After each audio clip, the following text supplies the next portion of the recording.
Bonsoir. Ce soir, c'est Mamie qui raconte l'histoire de Liu Yi et la fille du roi dragon. Sous la dynastie Tang, vivait un étudiant nommé Liu Yi. Tandis qu'il chevauchait vers la capitale, il croisa une belle jeune femme qui gardait des moutons. Elle semblait triste. Liu s'arrêta et lui demanda s'il pouvait l'aider. « Je suis la plus jeune fille du roi dragon du lac.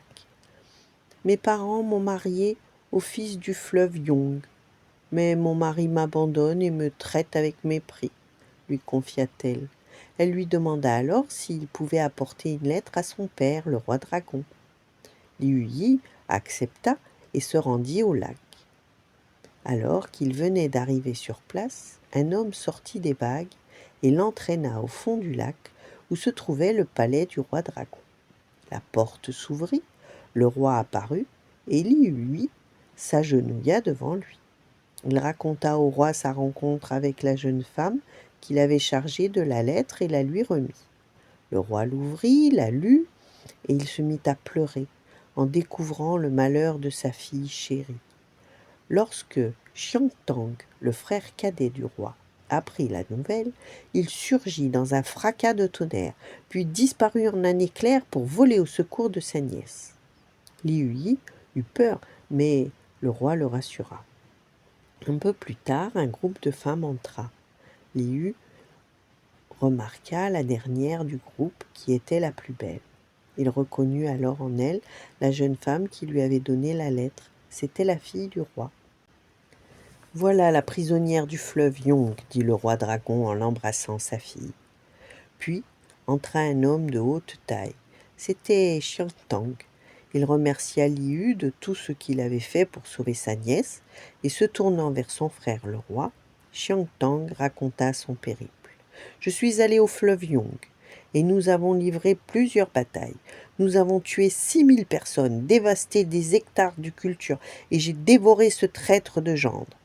Ensuite, je suis allé voir le Dieu très haut chez lui pour lui expliquer mes actes, afin qu'il me pardonne. Frère, je m'excuse aussi d'avoir fait peur à notre noble invité. » Le lendemain, le roi donna une grande fête au palais, en l'honneur du prince Shangyang. Au moment où Liu Yi s'apprêtait à repartir, Xiangtang lui proposa d'épouser la princesse, mais Liu Yi refusa, car il ne pouvait pas prendre pour épouse une femme dont le mari avait été tué à cause de son intervention.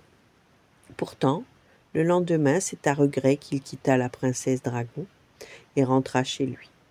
Liu Yi devint riche et se maria, mais sa femme mourut. Il se remaria, mais sa seconde femme mourut, elle aussi. C'est alors qu'il épousa une jeune fille issue d'une noble famille de la région. Plus le temps passait, plus il trouvait une ressemblance entre sa femme et la fille du roi dragon, qu'il n'avait jamais oubliée. Mais il ne questionna pas son épouse. Il fallut attendre la naissance de son fils pour que la jeune femme ose lui avouer être la princesse, la fille du roi dragon. Elle aussi lui dit combien elle avait été triste quand il avait refusé l'offre de son oncle et qu'elle n'avait cessé de penser à lui. Liu Yi la prit alors dans ses bras en lui disant « Désormais, aimons-nous pour toujours, sans que rien ne vienne troubler notre bonheur. » Voilà, bonne nuit, faites de beaux rêves et à demain.